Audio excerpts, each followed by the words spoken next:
અને આ વિસાવદરની ચૂંટણીમાં સનાતનનો અપમાનનો મુદ્દો પણ ખૂબ ચગી રહ્યો છે અને ગોપાલ ઇટાલિયા પર સીધા આક્ષેપ થઈ રહ્યા છે કે ગોપાલ ઇટાલિયા સનાતન વિરોધી છે। પહેલા મહેશગીરી સામે આવ્યા હતા અને ગોપાલ ઇટાલિયા પર આકરા પ્રહાર કર્યા હતા। એમને એક વિડીયોને લઈ અને લોકો દ્વારા જે કહેવામાં આવ્યું હતું, એમને જે વિડીયો બતાવવામાં આવ્યો હતો એને લઈને અને હવે કિન્નર અખાડા પણ આ મેદાનમાં ઉતરી પડ્યા છે। કિન્નર અખાડા, બિલખાના કિન્નર અખાડાના એનું કહેવું છે કે ગોપાલ ઇટાલિયા વારંવાર સનાતનનું અપમાન કરે છે, જે સાખી લેવામાં નહીં આવે અને જ્યારે સાધુ સંતો અને અખાડાઓ કૂદી પડતા હોય તો પછી ભારતીય જનતા પાર્ટી ક્યાંથી બાકી રહે।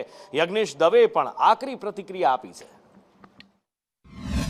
એવા છે કે જે સનાતન ધર્મ વિરોધી નિવેદનો આપતા હોય, કથાકારોને અપશબ્દ બોલતા હોય, કથા અને ભજનમાં જતી જે મહિલાઓ છે એ મહિલાઓ માટે અભદ્ર શબ્દ વાપરતા હોય અથવા તો બ્રાહ્મણો માટે અભદ્ર શબ્દ વાપરતા હોય, આવા વ્યક્તિઓ જે ભગવાનની પૂજાને, સત્યનારાયણની પૂજા, જેને આપણે વૈદિક રીતે અને સનાતની રીતે સૌથી વધારે માનીએ છીએ એવી સત્યનારાયણની પૂજાને પણ તેઓ નાટક કે એવું ગણાવતા હોય, આવા વ્યક્તિઓ જે ખરા એ જન્મથી જ માનસિક વિકૃતતા ધરાવતા હોય છે। ભલે ગુજરાતના ગૃહમંત્રીને જૂતું પણ મારી ચૂકે, પણ એમની માનસિક વિકૃતતા ક્યારેય જતી નથી હોતી। ચૂંટણીમાં ઉમેદવાર તરીકે ઊભા રહે એટલે માણસ ધોઈને સીધો થઈ જાય એવું હોતું નથી ક્યારે।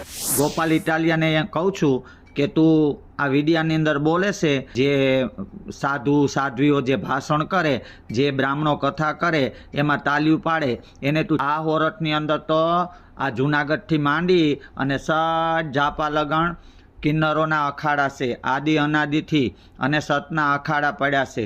જે મલકમાં તું આવ્યો છો ને એ તો કિન્નરો આયુ તરીકે પૂજાઈ ગયા છે, માતાજીઓ તરીકે પૂજાઈ ગયા છે।